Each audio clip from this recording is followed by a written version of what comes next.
So here we're looking at the great Mannerist painting by Parmigianino called The Madonna with the Long Neck.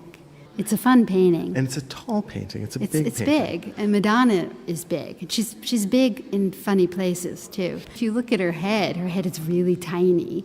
Compared to her hips especially. Right, she's got really, really wide hips.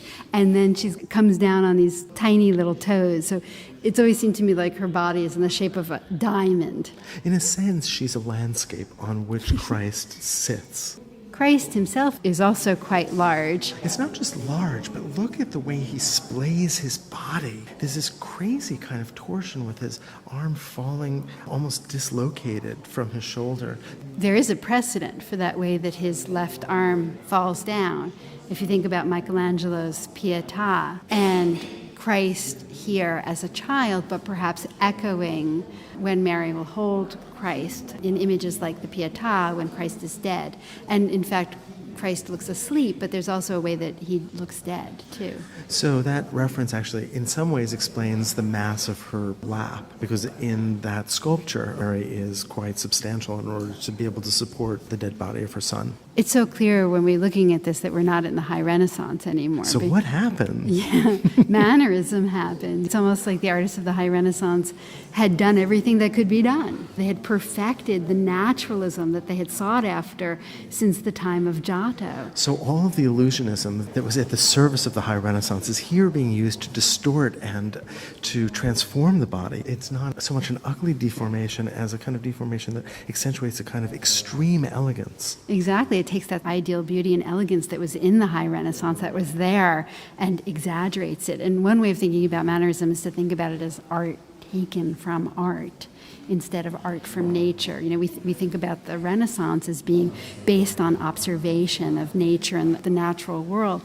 But when you look at this, you think back to works of art like Michelangelo's Giuliano de' Medici and that long neck, or back to the Pietà. That makes a lot of sense, the idea that this is art that is self-referential, that is referring to its own traditions. The respect for human anatomy and portraying that naturalistically, that's not important to the Mannerists. In fact, I think there's a letter from one Mannerist artist to another Mannerist artist where he says something like, take a left hand and put it on a right arm.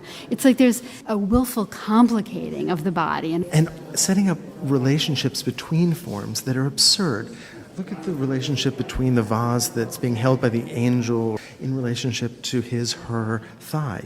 Look at the relationship between the massive Virgin Mary and the prophet in the lower right corner that is presumably impossibly far away, but somehow just a tiny figure at the feet of the Virgin.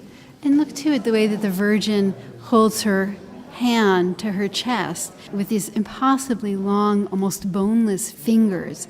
There's a way in which the gesture fails to mean anything. It means gesture, yeah, and drama. As opposed to a specific intent of the figure. Yeah, there's a kind of dramatizing here. For its own sake. Exactly. For its own sake. Or that kind of willful compression that creates a sense of almost the impossible. If you look at the columns on the right, there's actually a colonnade that is so deep in space, but seen at such an oblique angle that it almost seems like a wall or a single column. But if you look closely at the base, you can see the alternating light and shadow that passes between those columns. But there is ambiguity, and that's in large part because that part of the painting is not finished.